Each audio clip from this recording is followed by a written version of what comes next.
एक दिन दानवों के राजा वृषपर्वा की पुत्री शर्मिष्ठा राजकुमारियों के साथ वन विहार के लिए निकली। गुरुपुत्री देवयानी को भी साथ ले लिया। हजारों सखियां उपवन में टहल रही थी। सुंदर पुष्पों से लदे वृक्ष, कमलों से भरे सरोवर, भौरे गूंज रहे थे। दृश्य बहुत ही मनोहारी था। राजकुमारियां सरोवर में स्नान कर रही थी। नवयुवतियां थी, वो भी निर्वस्त्र। उसी समय वहां से निकले भगवान गौरीशंकर, देवाधिदेव महादेव, पार्वती जी के साथ। सभी कन्याएं सकुचा गई और दौड़ पड़ी अपने वस्त्र लेने। शीघ्रता में देवयानी के हाथ शर्मिष्ठा का वस्त्र लग गया और उसने वही पहन लिया। शर्मिष्ठा ने देखा और बोली, तुम्हारी हिम्मत कैसे हुई? तुम उपरोहित की कन्या होकर हम राजकुमारियों का वस्त्र कैसे पहन सकती हो? देवयानी बोली, तू ज्यादा मत बोल शर्मिष्ठा, तू हमारे वस्त्रों की अधिकारिणी नहीं है। फिर वहां देवयानी और शर्मिष्ठा में तीखी बातचीत होने लगी। देवयानी बोली, क्या तू शुक्राचार्य को जानती है? तेरे बाप के वो गुरु है। वो तपोबल से पूरी सृष्टि का संचालन कर सकते हैं। हम उन तपस्वियों की पुत्री हैं। फिर शर्मिष्ठा बोली, और तू असुर के गुरु की पुत्री है, तू हमारी बराबरी करेगी। देवयानी ने कहा, हमारे वस्त्र छोड़ दे। शर्मिष्ठा क्रोध से तिलमिला उठी और अपने सेवकों को आदेश दिया, इस गुरु पुत्री को कुएं में फेंक दो। देवयानी को निर्वस्त्र अवस्था में कुएं में फेंक दिया गया और सब राजकुमारियां वहां से चली गई। उधर महाराज ययाति जंगल में शिकार पर निकले थे। धूप तेज थी, प्यास भी लगने लगी। तभी सेवकों में से एक बोला, महाराज, कुएं की तरफ से कोई आवाज आई है। राजा ने देखा, कुएं में एक लड़की निर्वस्त्र अवस्था में पड़ी थी। उन्होंने वस्त्र ऊपर से डाला और हाथ देकर उसे बाहर निकाला। ययाति बोले, आप चिंता मत करें, मैंने बस मदद के लिए हाथ बढ़ाया था।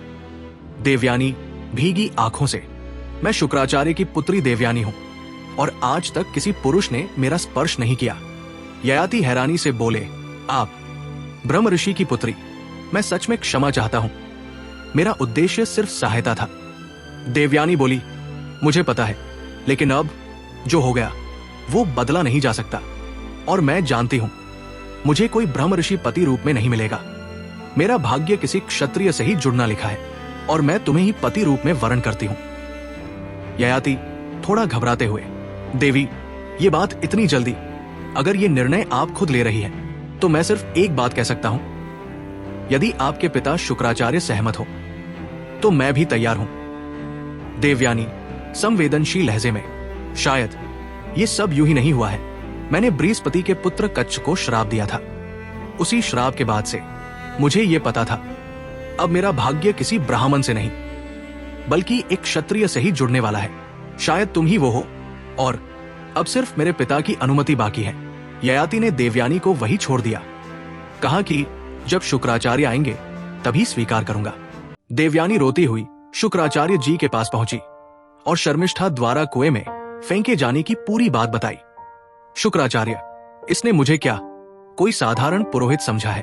मैं तो वो हूं जिसकी तपशक्ति से ये पूरी असुर सत्ता टिकी हुई है। चलो देवयानी, अब इस राजा की सभा में हमारा कोई स्थान नहीं बचा। जब राजा वृषपर्वा को ये बात पता चली कि शुक्राचार्य स्वयं नाराज होकर जा रहे हैं तो जैसे पूरा शासन डगमगा उठा। वो तुरंत उनके पास पहुंचे और गंभीर स्वर में बोले, महाराज, अगर आपने साथ छोड़ दिया तो हम असुरों का भविष्य ही अंधकार में चला जाएगा। मैं आपसे क्षमा चाहता हूं। जो भी उचित हो वो कीजिए, लेकिन हमें त्यागिए मत। शुक्राचार्य, मैं अपनी पुत्री का अपमान नहीं सह सकता। जिसमें वह राजी हो वही करो, तभी रुकूंगा। वृषपर्वा, जैसी आज्ञा महाराज। देवयानी से पूछा गया, देवयानी, मैं जिसे पति रूप में वरण करूं उसकी दासी बनकर शर्मिष्ठा आजीवन समर्पित हो जाए। शर्मिष्ठा ने अपने पिता को संकट से बचाने के लिए दासी रूप स्वीकार किया और इस प्रकार शुक्राचार्य जी ने बड़े उत्साह से देवयानी का विवाह महाराज ययाति से कर दिया और शर्मिष्ठा दासी के रूप में ययाति को समर्पित की गई। देवयानी ययाति से कठोर स्वर में, एक बात ध्यान रखना, ये दासी कभी तुम्हारे समीप नहीं दिखनी चाहिए। यदि दिखी तो मैं सहन नहीं करूंगी। ययाति डरे स्वर में, मैं इसे कभी अपने समान नहीं देखूंगा, ना ही कभी पास आने दूंगा।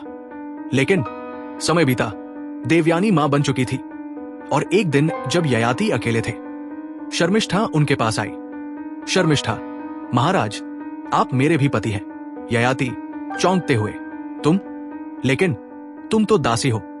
हाँ, लेकिन मैं उसी की दासी हूं जिसे आपने अपनी पत्नी बनाया है, और जिसकी दासी मैं हूं उसका पति। क्या मेरा नहीं हुआ?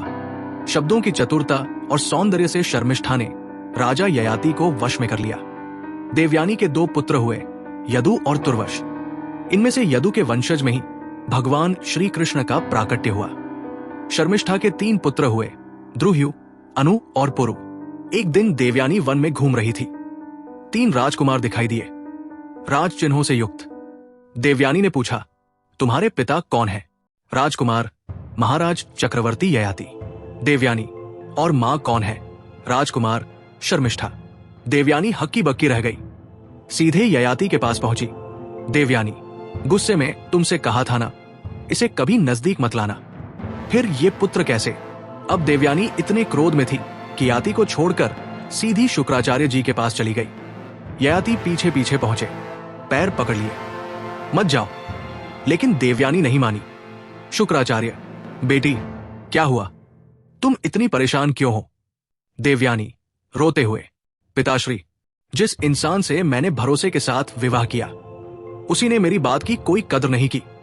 जिसे मैंने दासी बनाकर साथ लाया, उसी के गर्भ से उसके 3 पुत्र हो चुके हैं। शुक्राचार्य, क्या सजा दूं इसे?